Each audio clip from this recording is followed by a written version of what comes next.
प्रेरणादायक कहानी क्रोध की दवा।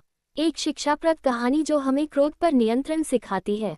बहुत समय पहले की बात है। एक गांव में एक बुद्धिमान गुरुजी रहते थे।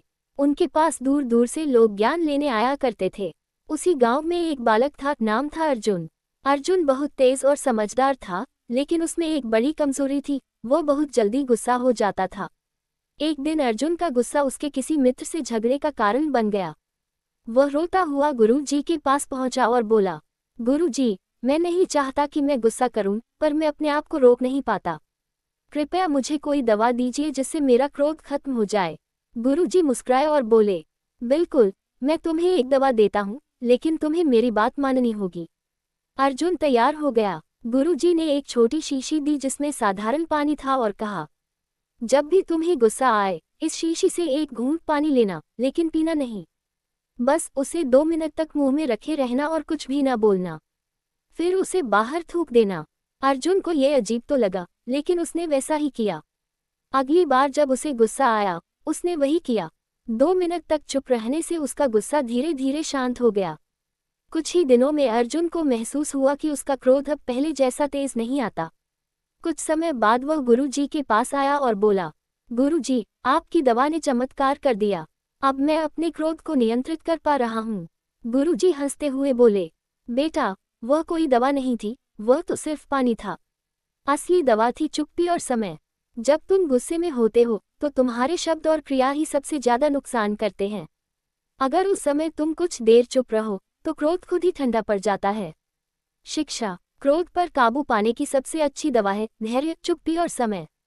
यदि हम थोड़ी देर शांत रहें, तो कोई भी स्थिति बिगड़ने से पहले संभाली जा सकती है। अगर आप चाहें तो मैं इस कहानी का ऑडियो या बच्चों के लिए चित्रों वाला संस्करण भी बना सकता हूँ।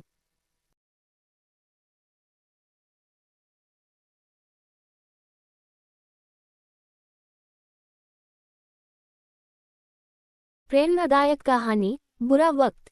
बुरा वक्त एक सीख देने वाली हिंदी कहानी। एक समय की बात है, एक किसान था जिसका नाम रामू था। वह एक ईमानदार, मेहनती और सादा जीवन जीने वाला इंसान था। लेकिन कुछ सालों से उसके ऊपर बुरा वक्त चल रहा था। मौसम खराब रहता, फसल खराब हो जाती और ऊपर से कर्ज बढ़ता जा रहा था। रामू दिन रात मेहनत करता, लेकिन हालात नहीं सुधरते। गांव वाले उसका मजाक उड़ाते और कहते, कब तक ये बुरा वक्त रोएगा। रामू निराश हो चुका था। एक दिन वह अपने गांव के पास रहने वाले एक बुजुर्ग संत के पास गया और बोला, बाबा, मैंने सब कुछ खो दिया है। लगता है ईश्वर ने मुझे छोड़ दिया है। अब जीने की कोई वजह नहीं बची। बुजुर्ग संत मुस्कुराए और बोले, बेटा, मेरे साथ चलो। वे रामू को एक पहाड़ी की चोटी पर ले गए। वहां से नीचे नदी और जंगल साफ दिख रहा था। संत ने पूछा, क्या तुम्हें ये दृश्य सुंदर लगता है? रामू ने सिर हिलाया, हाँ बाबा, बहुत सुंदर है। तब संत ने एक पत्थर उठाया और कहा, अब इस पत्थर को नदी में फेंक दो। रामू ने वैसा ही किया। संत बोले, अब बताओ, क्या नदी का बहाव रुका?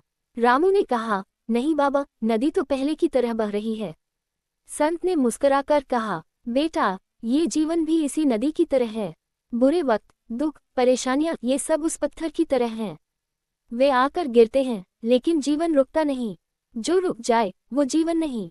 बुरा वक्त आता है, लेकिन वो टिकता नहीं।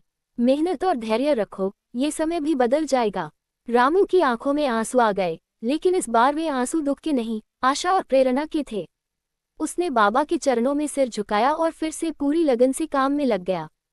कुछ ही महीनों में उसकी मेहनत रंग लाई। फसल अच्छी हुई, कर्ज उतर गया और रामू फिर से खुशहाल हो गया। सीख मॉरल, बुरा वक्त हमेशा नहीं रहता। मेहनत और धैर्य से हर अंधेरा खत्म होता है। कभी हार मत मानो, क्योंकि समय बदलता जरूर है। अगर आप चाहें